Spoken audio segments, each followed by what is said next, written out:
നമ്മുടെ കടയിൽ ആദ്യമൊക്കെ കടിയൊക്കെ ഉണ്ടാക്കുമായിരുന്നല്ലോ. പിന്നെ വട്ടയപ്പം, ഉണ്ട, അതേപോലെ അട ഇതൊക്കെ ഉണ്ടാക്കി കൊടുക്കുമായിരുന്നു. പക്ഷെ ഇപ്പോഴല്ലേ നമ്മൾ ഉണ്ടാക്കാത്തത്, സമയമില്ലാത്തത് കൊണ്ടിട്ട്. അപ്പം അന്ന് ഉണ്ടാക്കിയിട്ട് ഇട്ട വീഡിയോ ആണ് ഇത്. ഞാനപ്പോൾ നിങ്ങളൊന്ന് കാണിക്കാൻ വേണ്ടിയിട്ട് ഞാൻ എങ്ങനെയാണ് വട്ടയപ്പം ഉണ്ടാക്കിയതെന്ന് അറിയിക്കാൻ വേണ്ടിയിട്ടാണ് ഇടുന്നത്. ഞാനിപ്പോൾ 2 വട്ടയപ്പം കൊണ്ട് ഉണ്ടാക്കണം. അപ്പോൾ അതിന് വേണ്ടിയിട്ടുള്ള സാമഗ്രികളൊക്കെ എന്തൊക്കെയാണെന്നാണ് പറയണത്. 2 വട്ടയപ്പത്തിന് 2 കപ്പ് പച്ചരി എടുത്തിട്ടുണ്ട്. അത് കഴുകി വൃത്തിയാക്കി കുതിർത്താൻ വെച്ചിട്ടുണ്ട്. ഇനി ഞാൻ 2 ടേബിൾ സ്പൂൺ ചവ്വരിയുണ്ട്. ചവ്വരി ഇട്ടിട്ടുണ്ടെങ്കിൽ ഒരു പ്രത്യേക ടേസ്റ്റും ഉണ്ട്, അതേപോലെ നല്ല സോഫ്റ്റ് ആയിരിക്കും. അതും കഴുകി വൃത്തിയാക്കിയിട്ട് കുതിർത്താൻ വെച്ച് കൊടുത്ത്. അപ്പം നമ്മൾക്ക് ആദ്യം മാവൊന്നുമില്ലല്ലോ ഇറക്കാൻ വേണ്ടിയിട്ട്. അതുകൊണ്ടിട്ട് തന്നെ ഒറ്റ ട്രിപ്പിനായിട്ടാണ് ഞാൻ മിക്സിയുടെ ജാറിലേക്ക് ഇട്ട് കൊടുത്തേക്കണത്. ഇനി ഇതിലേക്ക് 1 കപ്പ് തേങ്ങയും കൂടി ചേർത്ത് കൊടുത്തിട്ടുണ്ട്. ഇനി ഇതേ നമ്മൾ കുതിർത്തേക്കണ ചവ്വരിയും കൂടി ഇട്ട് കൊടുത്തിട്ടുണ്ട്. ഞാനിതിൽ ചോറൊന്നും ഇടണില്ല കേട്ടോ.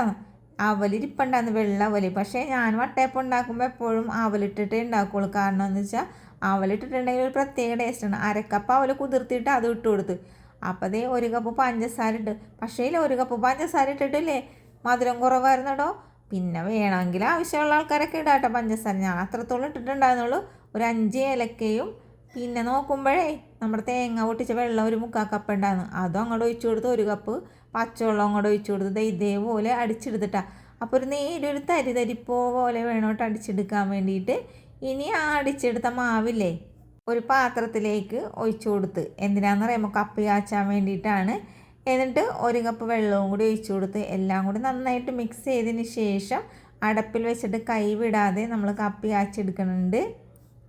പണ്ടത്തെ അമ്മച്ചിമാരൊക്കെ ഈസ്റ്റോ സോഡാപ്പൊടി ഒന്നും ഉപയോഗിക്കാതെ കപ്പി കാച്ചിയിട്ടാണ് വട്ടയപ്പമൊക്കെ ഉണ്ടാക്കുക. അങ്ങനെ ഉണ്ടാക്കുമ്പോൾ ഒരു പ്രത്യേക ടേസ്റ്റ്. ഇപ്പോഴത്തെ പെണ്ണുങ്ങൾക്ക് എല്ലാം മടിയല്ലേ, ഞാൻ ഉൾപ്പെടെ. എന്താണെന്നറിയാമോ, കുറച്ച് ഈസ്റ്റ് അങ്ങോട്ട് ഇടും, അരമണിക്കൂർ പൊന്തിക്കും, പെട്ടെന്ന് അങ്ങോട്ട് എന്തെന്ന് വട്ടയപ്പം അങ്ങോട്ട് ഉണ്ടാക്കും. വട്ടയപ്പം റെഡി. പക്ഷെ അതൊന്നും അല്ലടോ വട്ടയപ്പം. ഇതാ വട്ടയപ്പം. അടിപൊളി ടേസ്റ്റ് ആയിരിക്കുള്ളൂ. അപ്പം അതിൻ്റെ ഇടയിൽ ഞാൻ കുറച്ച് ഉപ്പിട്ടിട്ടുണ്ടായിരുന്നു. കാരണം നമ്മൾ മാവരക്കുമ്പോൾ ഉപ്പിട്ടിട്ട് വേണ്ടിയിട്ട് അരക്കാൻ. വേറെ ഒന്നുമല്ല, നമ്മൾ ഇനി ഇതിൽ കയ്യിലോ ഒന്നും ഉപയോഗിക്കണില്ല. ഇനി നമുക്കിത് റെസ്റ്റ് ചെയ്യാൻ വെച്ച് കൊടുക്കണേണ്. മാവ് പൊന്തി വരണ്ടേ. അങ്ങനെ ഒരു 3-4-5 മണിക്കൂറിന് ശേഷം നമ്മുടെ മാവ് ഒക്കെ നന്നായിട്ട് പൊന്തി വന്ന്. അതും പറഞ്ഞിട്ട് പൊന്തി പുറത്തേക്കൊന്നും പോയൊന്നുമില്ല കേട്ടോ. ഇതുപോലെ ആയുള്ളൂ. മതിയെന്നേ, നമുക്ക് ഇത്രയും മതി, നമുക്ക് സംതൃപ്തിയായി. അങ്ങനെ ഞാൻ എന്ത് ചെയ്തെന്നറിയാമോ, കയ്യിൽ വെച്ച് ഉടച്ചൊന്നും കളഞ്ഞില്ല. കാരണം അതിൻ്റെ ബബിൾസൊക്കെ പൊട്ടിയിട്ടുണ്ടെങ്കിൽ വട്ടയപ്പം ശരിയാവില്ല. അങ്ങനെ ഞാൻ ഒരു പാത്രത്തിൽ കുറച്ച് എണ്ണയൊക്കെ അങ്ങോട്ട് തൂകി തടവി കൊടുത്ത്, എന്നിട്ട് നമ്മുടെ ആ മുകളിലുള്ള ആ ഒരു പതപത പോലെ ഇല്ലേ, അത് മാത്രം ഇതിൻ്റെ പാത്രത്തിലേക്ക് അങ്ങോട്ട് കോരി വെച്ച് കൊടുത്ത്. കയ്യിൽ വെച്ച് ഇങ്ങനെ ഇളക്കി കൂട്ടിയിട്ടുണ്ടെങ്കിൽ നമ്മൾ ഉദ്ദേശിച്ച തരത്തിൽ അങ്ങോട്ട് കിട്ടൂല. അപ്പോൾ ഇതൊക്കെ ചെയ്യണതിൻ്റെ ഇടയിലല്ലേ ഞാൻ ഇഡ്ഡലിപ്പാത്രത്തിൽ വെള്ളം തിളപ്പിക്കാനായിട്ട് വെച്ച് കൊടുത്തിട്ടുണ്ടായിരുന്നു. കാരണം എന്ന് വെച്ചാൽ വെള്ളം ചൂടായിട്ട് വേണം ഇതങ്ങോട്ട് ഇറക്കി വെക്കണമെങ്കിൽ. അല്ലെങ്കിലല്ലേ വട്ടയപ്പം ഹാർഡായിപ്പോവും. അത് ഒഴിവാക്കാൻ വേണ്ടിയിട്ടാണ് ഇങ്ങനെ ചെയ്യണം.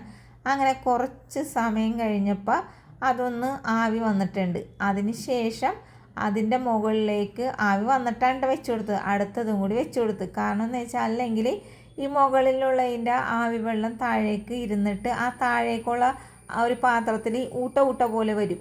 ഇങ്ങനെ തുള്ളി വീഴില്ല ആവി വെള്ളം. അപ്പോൾ ഒരു ബോറായിരിക്കും. അത് ഒഴിവാക്കാൻ വേണ്ടിയിട്ടാണ് ഇങ്ങനെ ഞാൻ ചെയ്തത്. അങ്ങനെ കുറച്ച് സമയമൊക്കെ കഴിഞ്ഞ് വട്ടയപ്പം റെഡിയായി. ഞാൻ പിന്നെ ചൂടാറാൻ വെച്ച് കൊടുത്തിട്ടുണ്ടായിരുന്നു. അപ്പോൾ നല്ല പത് പോലത്തെ സോപ്പും പത പോലെ, എന്താ പറയണ, അടിപൊളി ടേസ്റ്റുള്ള വട്ടയപ്പം. വായിലിട്ടാൽ അലിഞ്ഞു പോകുന്നൊക്കെ പറയില്ലേ, അത് തന്നെ സംഭവം.